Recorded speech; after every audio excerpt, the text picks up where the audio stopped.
এই তো ডিপ্লোমা শেষ করলাম 2 বছর হলো। এখন একটা সরকারি চাকরি করি। প্রেম ভালোবাসা এগুলার ধারে কাছেও যাইনি। আসলে প্রেম ভালোবাসা এসব আমার জন্য আসে নাই। এতদিন পড়ালেখা করেছি, ঘুরেছি, বন্ধুদের সাথে আড্ডা দিয়েছি, মজা মাস্তি এইগুলোই করেছি। বিয়ে শাদির কথা মাথায় আসেনি। আমি বাবা মায়ের একমাত্র সন্তান, তাই আমাকে বিয়ে করানোর শখটা একটু বেশি তাদের।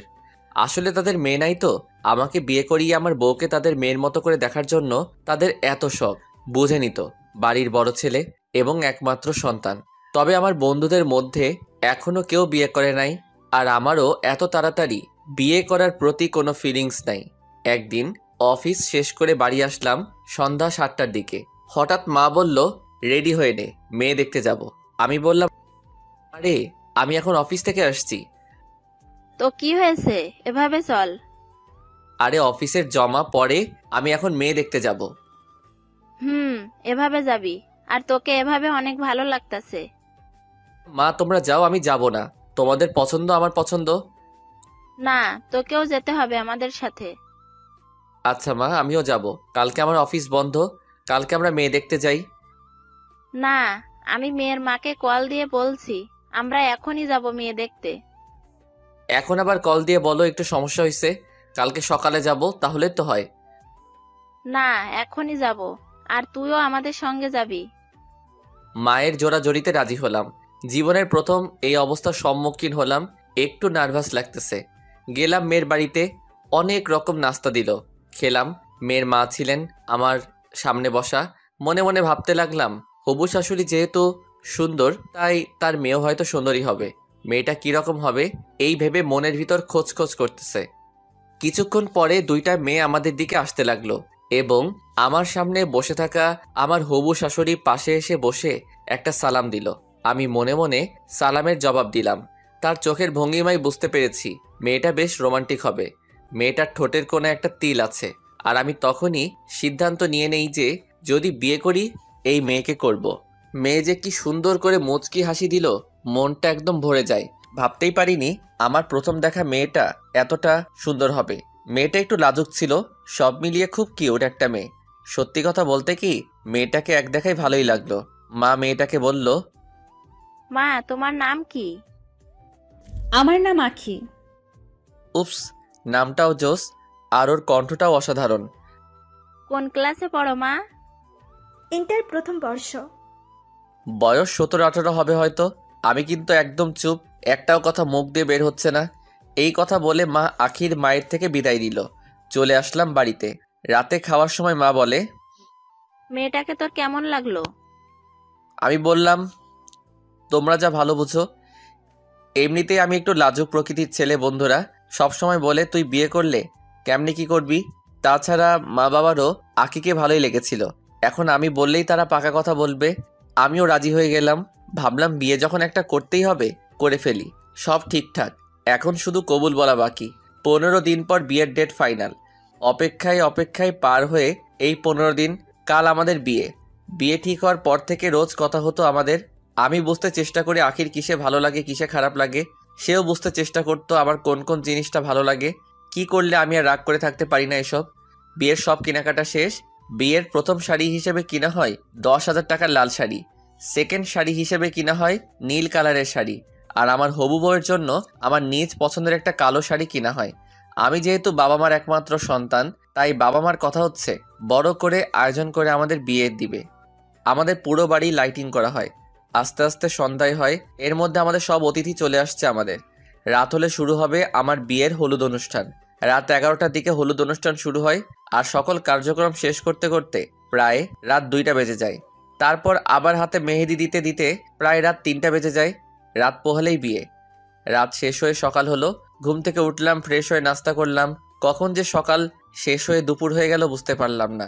গেলাম বউ আনতে। খাওয়া দাওয়া পরে আস্তে আস্তে বিয়ের সকল কার্যক্রম শেষ হলো। তারপর বিদায় দিল তারা, বউ নিয়ে চলেও আসলাম। বাসায় আসতে সন্ধ্যা হয়ে যায়। তারপর আমাদের বিল্ডিংয়ের ছাদে উঠে কিছু সময় ফ্রেন্ডের সঙ্গে আড্ডা দিলাম। তারপর আম্মু রাতের খাবার খাওয়ার জন্য ডাক দেয়, আর আমি নিচে গিয়ে ফ্রেশ হয়ে রাতে খাওয়া শেষ করলাম। তারপর শুতে গেলাম। যখন নিজের রুমে ঢুকবো তখনই আমার চাচাতো বোন রিয়া আমার জামা টেনে ধরে। কি রে, এইভাবে টেনে ধরলি কেন? কই যাস তুই?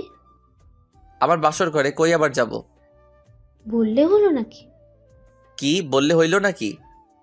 বাসর ঘরে যে ঢুকবি এটা বললে হলো? আমি আমার বাসর ঘরে ঢুকবো, তোর কি? বাসর ঘর যে সাজিয়ে দিয়েছি, টাকা দে। আমি চারপাশে তাকিয়ে দেখলাম মোটামুটি অনেকগুলো মেয়ে একসঙ্গে হয়ে গেছে। তারা বেশি কথা বলা ঠিক হবে না, তাই 1,000 টাকা দিয়ে কোনো রকম রুমে ঢুকে গেলাম। দরজা বন্ধ করলাম। জীবনের প্রথম এই অবস্থার সম্মুখীন, মনের ভিতর ডর ডর তো লাগবেই, তাই না? আস্তে আস্তে গিয়ে খাটের মধ্যে বসালাম। আখির দিকে অনেকক্ষণ তাকিয়ে থাকলাম। যত দেখতেছি তত বেশি যেন ওর প্রেমে পড়ে যাচ্ছি। আসলে ওর চেহারাটা অনেক বেশি মায়াবী ছিল। আখিকে বললাম, চুপ কেন, কিছু বলতেছেন না যে? আখি চুপ। আজীব তো, এটা কি আখি নাকি অন্য কেউ? যে মোবাইলে এত এত কথা বলতো সে আজ এত চুপ কেন? আমি কি আখিকে বিয়ে করেছি নাকি এটা অন্য কেউ? এই মেয়ে, দেখি মুখটা তোলো তো। আরে এটা তো আখি, ঠিকই আছে, কিন্তু কথা বলতেছেন না কেন আপনি? এইসব কথাগুলো তাকে হাসানোর চেষ্টা মাত্র। আমার কথাগুলো বলা সার্থকও হলো। আখি মিষ্টি করে মুচকি হাসি দিল। এইবার হলেও একটা কথা বলেন প্লিজ। বলবো না। কেন? আগে আমার কিছু প্রশ্নের উত্তর দিতে হবে, তারপর সিদ্ধান্ত নিব কথা বলবো কি বলবো না। আমি তো মহা টেনশনে পড়ে গেলাম, জানি না কি প্রশ্ন করে বসে। আচ্ছা ঠিক আছে, বলেন। আপনি কি আমার সাথে আপনি করেই কথা বলবেন? না, আপনি করে বলবো কেন? যাও, তুমি করেই বললাম। এইবার বলো তোমার প্রশ্ন কি? আপনার ফেসবুকে মেয়ে ফ্রেন্ড কতজন আছে? আমি তো চিন্তায় পড়ে গেলাম, কি বলবো। ফ্রেন্ড লিস্টে মেয়ে তো অনেক আছে, কিন্তু কাউকে আমি চিনি না। আমি সেটা আকিকে কি করে বুঝাই? আমি আবার মিথ্যাটা তেমন বলতে পারি না। মিথ্যা বলতে গেলে হাসি চলে আসে। কি ভাবছেন এত? মিথ্যা বললে আমি কিন্তু পিটিয়ে একদম শেষ করে দেব বললাম। আমি এখন কিন্তু আপনার বউ। আমার আপনাকে মারার অধিকার আছে। এই রে মরেছে, বউ আমার কয় কি? না না, মিথ্যা বলবো কেন? আমি সত্যি বলতেছি। আমার ফেসবুকে কোনো মেয়ে ফ্রেন্ড নাই। কয়েকজন থাকতে পারে, কিন্তু আমি কাউকে চিনি না। যারা আছে কাল ঘুম থেকে উঠে আনফ্রেন্ড করে দিয়েন। যথা আজ্ঞা। এইবার আমার শর্ত শোনেন। এই রে, আবার শর্ত? পৃথিবীতে কি শুধু আমার বউটাই বাসর ঘরে এত প্রশ্ন আর শর্ত দিচ্ছে, নাকি অন্য কাউকেও দেয়? আচ্ছা বলেন মহারানী, শুনি কি আপনার শর্ত। প্রথম শর্ত, প্রতিদিন অফিস থেকে আসার সময় আমার জন্য আইসক্রিম কিংবা ফুচকা নিয়ে আসতে হবে, নইলে বাড়িতে খাওয়া বন্ধ। ঠিক আছে, আনবো। আর কোনো শর্ত আছে? আছে মানে আরো অনেক শর্ত আছে। হে আল্লাহ বাঁচাও, জানি না আর কি শর্ত দেয়। আমাকে ছাড়া আর কোনো মেয়ের দিকে তাকানো বা কোনো মেয়েকে দেখে সুন্দর বলা যাবে না। ভুলেও না। এই যে শোনেন, আমার তৃতীয় শর্ত, প্রত্যেক সপ্তাহে শুক্রবার আমাকে নিয়ে সিনেমা দেখতে যেতে হবে আর ফুচকা খাওয়াতে হবে। আচ্ছা দেখা যাক। দেখা যাক বললে হবে না, এটা আমার তৃতীয় শর্ত, এটা মানতেই হবে। আচ্ছা বাবা, যাব। চতুর্থ শর্ত, হাঁটার সময় বা গাড়িতে কোনো মেয়ের দিকে ভুলেও তাকাতে পারবেন না। যদি তাকাইছেন আর আমি সেটা দেখেছি, তাহলে চোখ দুটো গেলে দিব। হায় রে আল্লাহ, এ আমি কাকে বিয়ে করলাম? বিয়ে করলাম নাকি পুলিশের হাতকড়া পড়লাম, কিছুই তো বুঝতে পারতেছি না। আচ্ছা বাবা, তাকাবো না, হইছে? আচ্ছা, আপনি আমাকে কি বলে ডাকবেন? কেন, আখি বলেই ডাকবো? না, আখি বলে ডাকবেন না। তাহলে কি বলে ডাকবো শুনি? আপনি আমাকে ময়না পাখি বলে ডাকবেন। এই রে, কি রোমান্টিক বউ আমার। কেন, তুমি কি পাখি যে তোমাকে ময়না পাখি বলে ডাকবো? এইটা বললাম শুধু আকিকে একটু রাগানোর জন্য। দেখি আমার বউটাকে রাখলে কেমন লাগে। দূর, আপনি একটুও রোমান্টিক না, আপনার সঙ্গে কথা নাই। দেখতেছি এক ডোসে তো কাজ হইছে। সত্যি সত্যি আঁকি অনেক রেগে গেছে, আর ওর চেহারা এমনিই কি সুন্দর, তার চাইতে রাগান্বিত চেহারা দ্বিগুণ বেশি সুন্দর লাগতেছে। আমার ময়না পাখি আমার সাথে কথা না বললে কিভাবে চলবে? না না, আমি তো আপনার পাখির মতো না, আমার কাছে কাউকে কথা বলতে হবে না। দেখতেছি আঁকি এখনো রাগ কমেনি। আচ্ছা, আর কোনোদিন এইরকম বলবো না, শুধু ময়না পাখি বলেই ডাকবো। এখন ঠিক আছে? না, ঠিক নেই, কান ধরে দুবার উদ্বাস করতে হবে, তবে সবকিছু ঠিক হবে। জীবনের প্রথম দেখতেছি বাসর ঘরে কোনো স্ত্রী তার স্বামীকে কান ধরে উঠবস করতে বলতেছে। আচ্ছা বাবা, আর কোনো দিন হবে না, এবার মাফ করে দাও প্লিজ। ঠিক তো? আর কোনোদিন হবে না তো? না না, আর কোনো দিন হবে না। আচ্ছা একটা কথা বলবো? বলেন। তোমাকে রাখলে না বেশ সুন্দর লাগে। আবার? আচ্ছা না না, হয়েছে তোমার, আর কিছু বলার আছে? না। উফ, বাসলাম। কোনো রকমের প্রশ্ন উত্তর পর্ব শেষ হলো। এবার ঘুমাই। হুম। তুমিও শুয়ে পড়ো।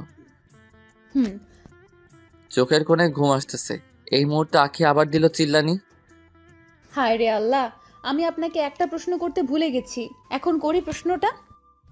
আল্লাহ আমার উঠাইয়া নাও। আবার নাকি প্রশ্ন? আচ্ছা, প্রশ্নটা কাল করলে হয় না? একটাই তো প্রশ্ন, এখন বলে ফেলি। আচ্ছা বলেন, তাড়াতাড়ি বলেন। ফেসবুকে রিলেশনশিপ স্ট্যাটাস চেঞ্জ করেছেন তো? এইটা বলার জন্য আমাকে ঘুম থেকে উঠাই ফেললে? হুম। বলছেন না কেন? না, করিনি। কেন করেন নাই? এখন ডাটা অন করে করে দেন।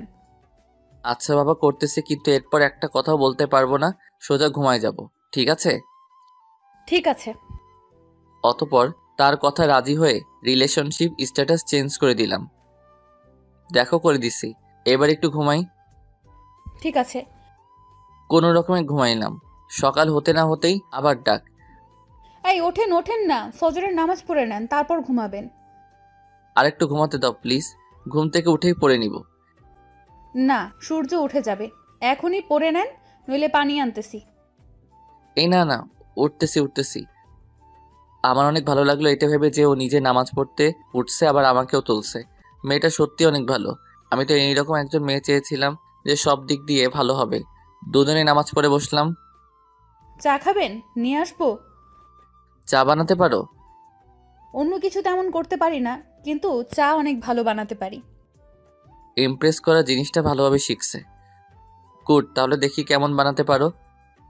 আখি চা নিয়ে আসলো, খেলাম। দেখতেছি সত্যি অনেক ভালো বানাইতে পারে। তবু একটু খেপিয়ে দেখি। এইরকম চা বানাইতে পারো, আমি তো ভাবলাম আরো ভালো হবে।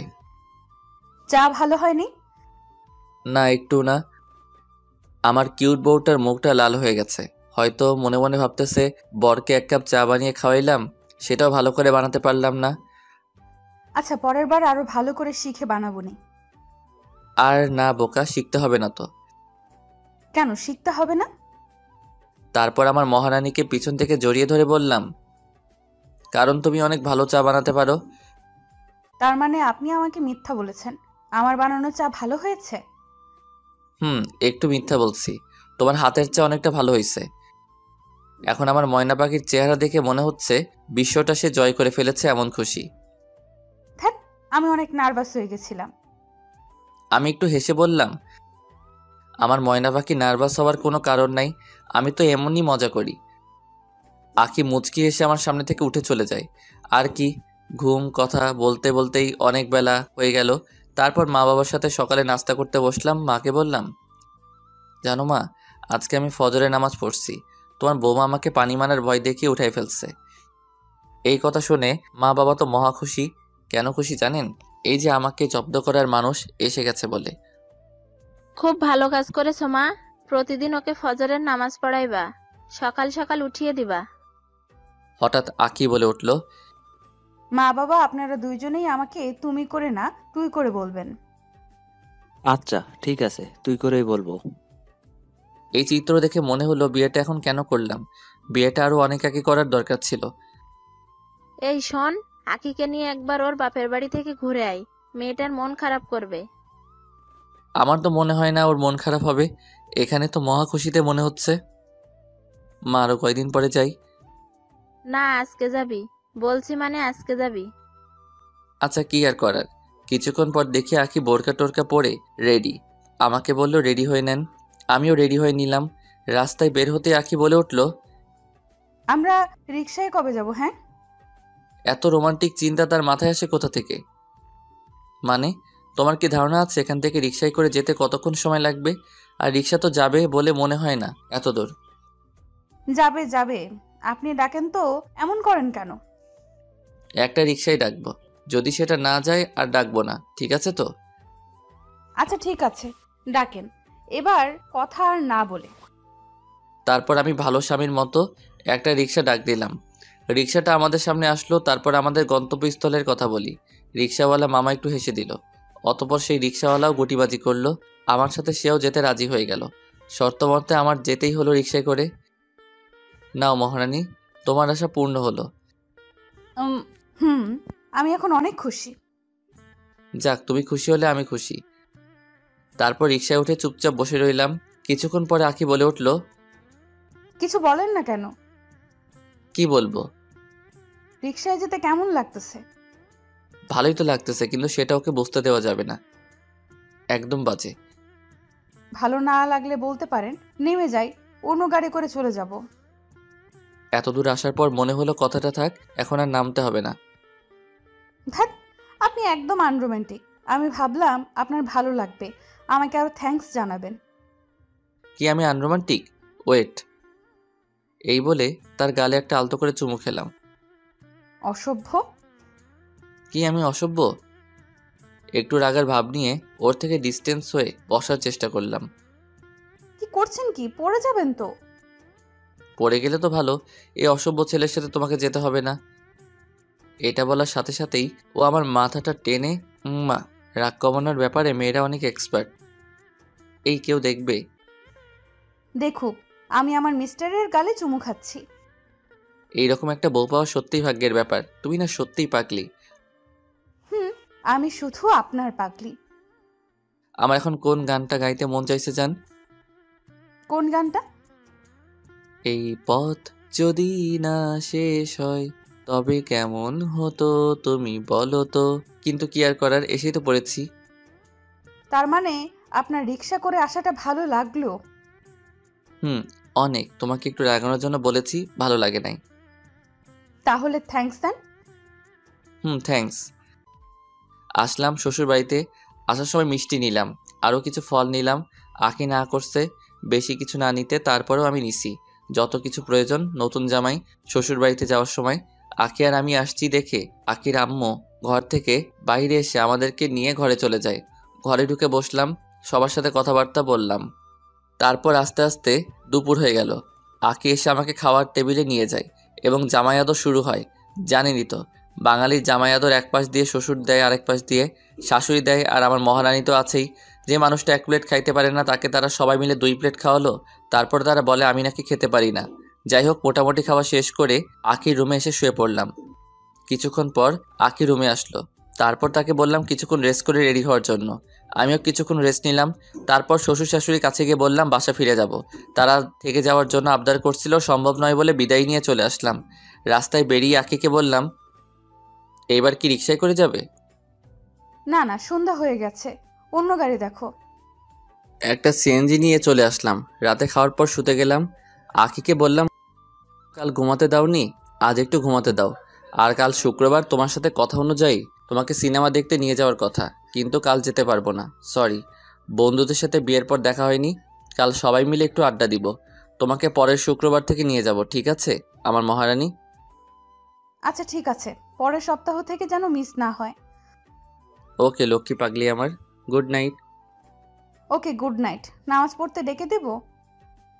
ওকে। সকালে নামাজ পড়ে আবার ঘুম। 10টার দিকে উঠে ফ্রেশ হয়ে চলে গেলাম আড্ডা দিতে। ছোটবেলা থেকেই আড্ডা দিতে ঘোরাঘুরি করতে ভালোবাসতাম।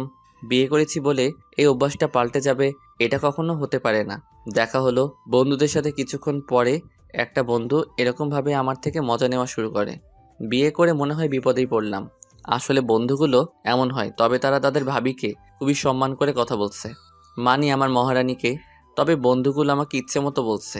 তারপর আরও বিভিন্ন কথাবার্তা, আড্ডা, ঘোরাঘুরি আর কয়েকটা সিগারেটের টান। 1টার দিকে ফিরে আসলাম বাসায়। বাসায় ঢুকে দেখতে পেলাম আঁকিকে। আঁকির কানে কানে বললাম, এতক্ষণ তোমাকে খুব মিস করছি। অদ্ভুত, যে মেয়েটা এত এত রোমান্টিক কথা বলে সেই রকম কথা শুনে চলে গেল কেন? দেখলাম আঁকি কেন জানি রুমে চলে গেল। রুমে গিয়ে বললাম, কি হয়েছে, তুমি এভাবে চলে আসলা যে? যে মেয়েটাকে সারাক্ষণ হাসি মুখে দেখেছি সেই মেয়েটার চেহারা অন্ধকার করে রেখেছে। কি ব্যাপার, কথা বলতেছো না কেন? কেউ কি কিছু বলেছে? না, কেউ কিছু বলে নাই। একটা সত্য কথা বলবেন? কি বলো? আর মিথ্যা কথাই বা বলবো কেন? আপনি সিগারেট খেয়েছেন?